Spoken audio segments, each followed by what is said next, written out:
بسم اللہ الرحمن الرحیم۔ السلام علیکم۔ آج ہم خبر شامل کر رہے ہیں سعودی عرب سے، جہاں سے ہمیں خبر آئی ہے کہ سعودی عرب کے وزیر خزانہ محمد الجدان نے پیر کے روز کہا تھا کہ یہ جو وبا آئی ہے اس سے معیشت کو دھچکا لگا ہے اور اسے نپٹنے کے لیے کڑے اور تکلیف دہ فیصلے کرنے ہوں گے۔ انہوں نے کہا کہ اس بحران سے نکلنے کے لیے ہمارے پاس سبھی آپشن کھلے ہیں۔ وہ تکلیف دہ فیصلے کیا ہوں گے اور کیا آپشن استعمال کیے جائیں گے، اس پر کمپلیٹ بات کرنے جا رہے ہیں۔ بس آپ سے گزارش یہ ہے کہ آپ چینل کو سبسکرائب کر لیں تاکہ آپ کو اس قسم کی اپڈیٹ نیوز ملتی رہے۔ العربیہ ٹی وی کو دیے گئے انٹرویو میں الجدان نے کہا تھا کہ سعودی عرب بجٹ کے نرخوں میں نمایاں کٹوتی کرے گا۔ انہوں نے کہا تھا کہ کورونا وائرس کے اثرات رواں سال کے دوران دوسری سہ ماہی پر واضح طور پر نظر آئے ہیں، اور الجدان نے کہا کہ سعودی عرب کے مالی معاملات کو سخت کیا جائے گا تاکہ تمام چیزیں ہماری قابو میں رہیں۔ سعودی عرب کے وزیر نے مزید کہا تھا کہ جو میگا پروجیکٹس ہمارے ہیں ان کے اندر بھی کٹوتی کی جائے گی۔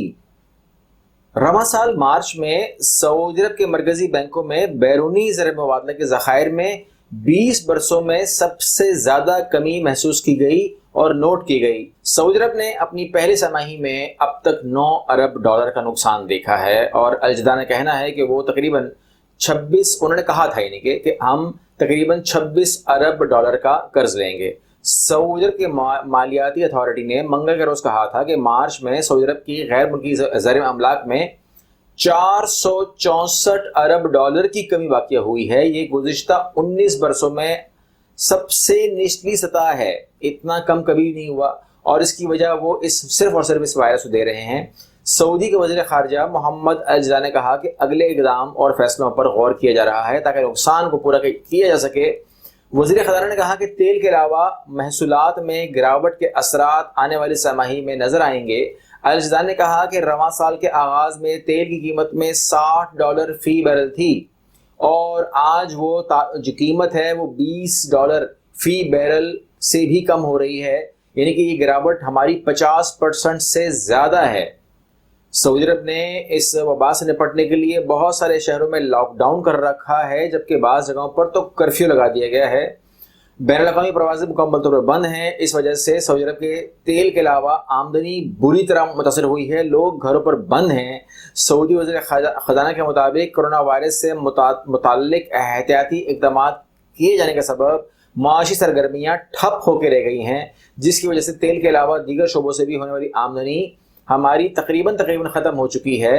ایسے حالات کا خدا کی مرضی، سمجھداری اور ہنرمندی کے ساتھ ہمیں مقابلہ کرنا ہوگا۔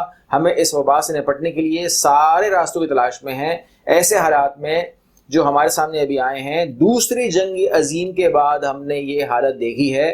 یہ کسی عالمی جنگ کا منظر پیش کر رہی ہے دنیا اس وقت جو صورتحال ہے۔ انہوں نے کہا کہ گزشتہ ہفتے کہا تھا کہ حکومت اپنے مالیاتی ذخائر سے محدود مقدار میں دولت نکالے گی، وہ زیادہ سے زیادہ 32 ارب ڈالر ہی اپنے ذخائر سے نکال پائے گی۔ اس کے بدلے حکومت قرض لینے کی اپنی پوری صلاحیت استعمال کرے گی اور 60 ارب ڈالر کا قرض بھی لے گی۔ انہوں نے کہا کہ ہم قرض لینا جاری رکھیں گے۔ سیکورٹی کی وجہ سے سرکاری قرضوں کی بہت طلب دیکھی ہے۔ مارکیٹ اور دستیاب نقدی کی صورتحال کے سبب ہمارا کل 220 ارب ڈالر لینے کا منصوبہ ہے، یعنی کہ قرض کے طور پر سعودی عرب مالیاتی اداروں سے مزید 220 ارب ڈالر کا قرض حاصل کرے گا۔ الجدان کا کہنا ہے کہ سعودی حکومت کی ہو یا پھر باقی ساری دنیا، کوئی بھی کورونا کی وبا کے ساتھ خاتمے سے پہلی والی پوزیشن پر نہیں آئے گا، اس کی معیشت نیچے ہی رہے گی، اور بطور خاص اس صورت میں کہ جس طرح اس کے وبا کے اثرات معاشی سرگرمیوں اور اشیاء کے سپلائی کے نظام پر پڑے ہیں وہ بہت ہی تکلیف دہ ہیں۔ باقی یہ ہے کہ سعودی عرب کے سامنے جو ابھی موجود چیلنجز آئے ہیں اس کے متعلق جو وزیر خارجہ ہیں وہ کہتے ہیں کہ سعودی عرب کی معاشی صورتحال اب بھی بڑے پیمانے پر لوگوں کی قوت خرید پر منحصر ہے، اس لیے وہ لوگوں کی خرچ کرنے کی اہلیت کو برقرار رکھیں گے تاکہ معیشت کی حالت درست رہے۔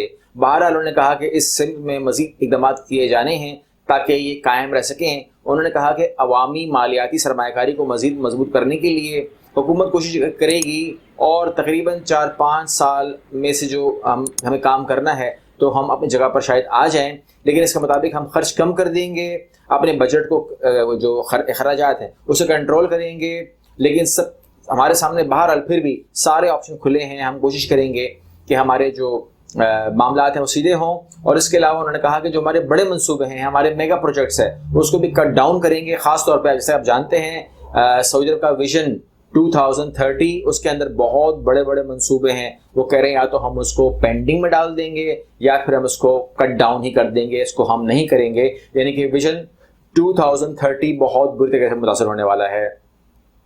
وزیر خزانہ نے کہا کہ حکومت دوسری جو معاملات ہیں اس کے اندر بھی اپنے اخراجات میں کٹوتی کرے گی، لیکن لوگوں کی بنیادی سہولیات ہیں ان کو کمپرومائز نہیں کیا جائے گا، اس کو وہ دیا جائے گا. اس کے علاوہ دوسرے سبھی آپشن حکومت کے پاس ہیں، وہ آپشن اور ان کے اثرات پہ غور کر رہی ہے کہ اگر ہم وہ قدم اٹھاتے ہیں تو اس کا اثر سعودی عرب پہ کیا پڑے گا. لیکن معاملہ یہ ہے کہ ہم اس اندر ڈیلے نہیں کر سکتے، ہمیں جو فیصلے بھی کرنے ہوں گے جلد از جلد کرنے ہوں گے. تو دیکھتے ہیں کہ کیا فیصلے کرتی ہے ہماری سعودی گورنمنٹ اور اس کا اثر عوام پر نہ پڑے. خاص طور پہ وہاں جو غیر ملکی مقیم ہیں ان کی جابس کا کیا ہوگا، اور وہاں کے جو بزنس جو کمیونٹیز ہیں ان کا کیا صورتحال ہوگی. جب یہ کھلے گا تو کیا ہوگا. مگر وہاں سے جب ایک خوشخبری آپ کو میں نے شیئر کی ہے کہ الحمدللہ اللہ کے شکر سے حج کا فیصلہ ہوا ہے، تو وہ ہمارے لیے گڈ نیوز بھی ہے. گڈ نیوز بھی آ رہی ہیں، لیکن ایک اوور آل معاشی صورتحال تھی جو میں نے آپ کے سامنے رکھی ہے جس سے جڑی ہے، کیونکہ سعودی عرب کی معاشی صورتحال سے یا اس کی ملکی صورتحال سے جو معاملات ہیں وہ دنیا بھر کے جڑے ہوئے ہیں، جو خاص طور پر پاکستان ہے، بنگلہ دیش ہے، نیپال ہے، سری لنکا ہے، انڈیا ہے.